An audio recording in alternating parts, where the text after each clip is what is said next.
Secretary of State Hillary Clinton at the State Department.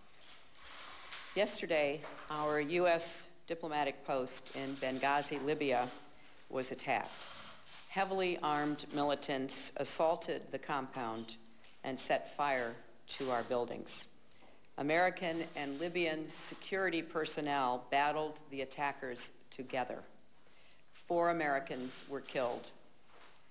They included Sean Smith, a Foreign Service Information Management Officer, and our ambassador to Libya, Chris Stevens. We are still making next of kin notifications for the other 2 individuals. This is an attack that should shock the conscience of people of all faiths around the world. We condemn in the strongest terms this senseless act of violence, and we send our prayers to the families, friends, and colleagues of those we've lost. All over the world, every day, America's diplomats and development experts risk their lives in the service of our country and our values because they believe that the United States must be a force for peace and progress in the world, that these aspirations are worth striving and sacrificing for. Alongside our men and women in uniform, they represent the best traditions of a bold and generous nation. In the lobby of this building, the State Department, the names of those who have fallen in the line of duty are inscribed in marble. Our hearts break over each one. And now, because of this tragedy, we have new heroes to honor and more friends to mourn.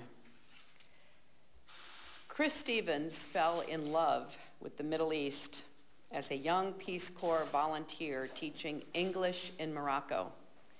He joined the Foreign Service, learned languages, won friends for America in distant places, and made other people's hopes his own. In the early days of the Libyan revolution, I asked Chris to be our envoy to the rebel opposition. He arrived on a cargo ship in the port of Benghazi and began building our relationships with Libya's revolutionaries.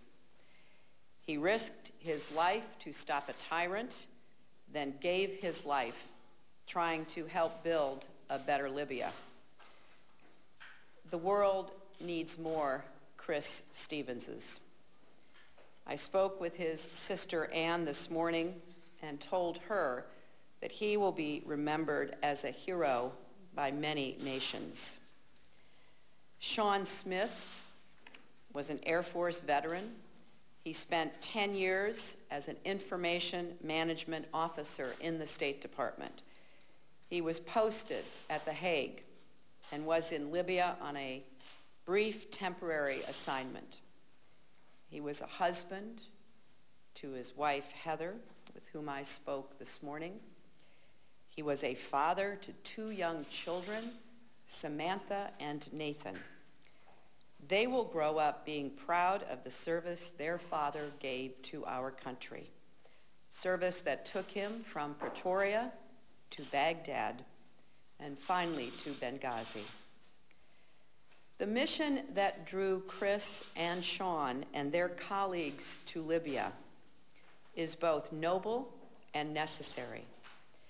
And we and the people of Libya honor their memory by carrying it forward.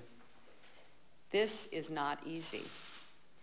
Today, many Americans are asking, indeed, I asked myself, how could this happen? How could this happen in a country we helped liberate, in a city we helped save from destruction? This question reflects just how complicated and at times how confounding the world can be. But we must be clear-eyed even in our grief. This was an attack by a small and savage group, not the people or government of Libya. Everywhere Chris and his team went in Libya, in a country scarred by war and tyranny, they were hailed as friends and partners.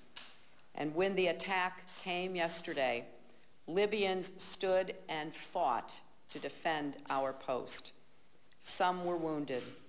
Libyans carried Chris's body to the hospital, and they helped rescue and lead other Americans to safety.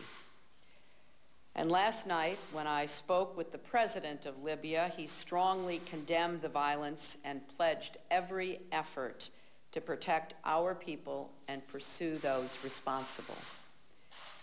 The friendship between our countries, born out of shared struggle, will not be another casualty of this attack. A free and stable Libya is still in America's interest and security, and we will not turn our back on that. Nor will we rest until those responsible for these attacks are found and brought to justice. We are working closely with the Libyan authorities to move swiftly and surely. We are also working with partners around the world to safeguard other American embassies, consulates, and citizens. There will be more time later to reflect, but today we have work to do. There is no higher priority than protecting our men and women wherever they serve. We are working to determine the precise motivations and methods of those who carried out this assault. Some have sought to justify this vicious behavior along with the protest that took place at our embassy in Cairo yesterday as a response to inflammatory material posted on the internet. America's commitment to religious tolerance goes back to the very beginning of our nation. But let me be clear, there is no justification for this. None. Violence like this is no way to honor religion or faith. And as long as there are those who would take innocent life in the name of God, the world will never know a true and lasting peace. It is especially difficult that this happened on September 11th. It's an anniversary that means a great deal to all Americans. Every year on that day, we are reminded that our work is not yet finished, that the job of putting an end to violent extremism and building a safe and stable world continues. But September 11th means even more than that. It is a day on which we remember thousands of American heroes, the bonds that connect all Americans wherever we are on this earth, and the values that see us through every storm. And now it is a day on which we will remember Sean, Chris, and their colleagues. May God bless them, and may God bless the thousands of Americans working in every corner of the world who make this country the greatest force for peace, prosperity, and progress, and a force that has always stood for human dignity, the greatest force the world has ever known.